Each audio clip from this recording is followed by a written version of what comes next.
Japanese is all about context. The best I changes depending on who you're talking to and the situation. Today, we'll explore the most commonly used first-person pronouns and their nuances. Watashi. The most standard pronoun, used by both man and woman in both formal and casual situations. Watashi. Highly formal and extremely polite, used in business with clients or for public speeches. Boku. Mostly used by males.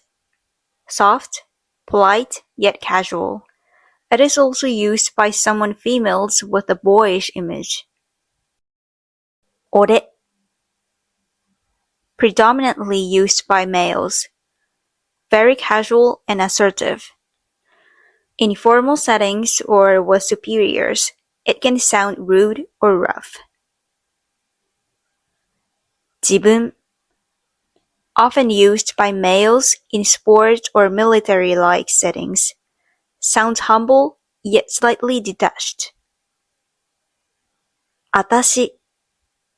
Used by females. A casual, slightly feminine or cute version of watashi. Uchi. Used by females and in Kansai dialect. Sounds friendly, casual, and inclusive. Using your own name as a pronoun. Used by children or young women. It can sound very cute, but also childish.